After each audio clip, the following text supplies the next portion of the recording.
Chicken biryani with chicken চাপ, তাও আবার মাত্র 130 টাকায়। আরে হ্যাঁ হ্যাঁ, ঠিকই শুনেছ। সেদিন চলে গেছিলাম কল্যাণীর একটা দারুণ ক্যাফেতে, মেহমান ক্যাফে।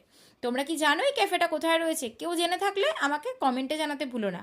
আর ক্যাফেটা ঢুকতেই দেখে নিলাম এত সুন্দর অ্যাম্বিয়েন্স, এত সুন্দর সাজানো গোছানো, জাস্ট দেখেই মন ভালো হয়ে যায়, মাইন্ড ব্লোয়িং।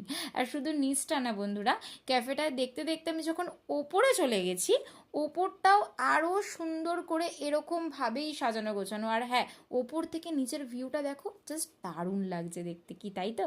আর হ্যাঁ, এই যে ক্যাফের মেনু কার্ডটা তোমরা চাইলে কিন্তু পজ করে দেখে নিতে পারো।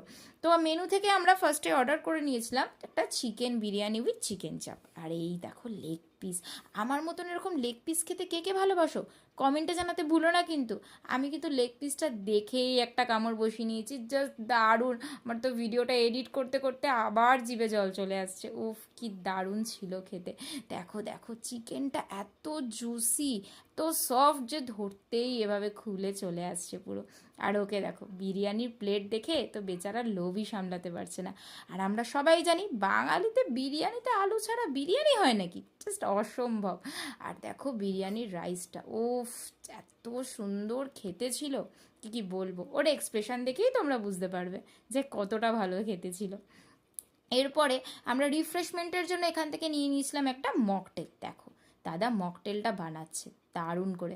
আমরা নিয়ে নিয়েছিলাম ব্লু লেগন। তো এটা কিন্তু তোমরা মাস্ট ট্রাই, হ্যাঁ, দারুণ খেতে ছিল এটা। খুব খুব আমার বেসিক্যালি এটা ভীষণ পছন্দের, তাই আমি এটাই নিয়েছি। তোমরা চাইলে অন্যটাও নিতে পারো, আমার এটা ভীষণ ভালো লেগেছে। আর এই রিফ্রেশমেন্টের জন্য মকটেলটা খাবার শেষে জাস্ট একটা বেস্ট উপায়। আমার তো এত ভালো লেগেছে যে আমি আর কি বলবো। যাই হোক, তোমরা আসতে চাইলে ডেসক্রিপশানে লিঙ্ক দেওয়া রয়েছে, অ্যাড্রেসটা পুরোটা জানতে ডেসক্রিপশান চেক করতে। চলো টাটা।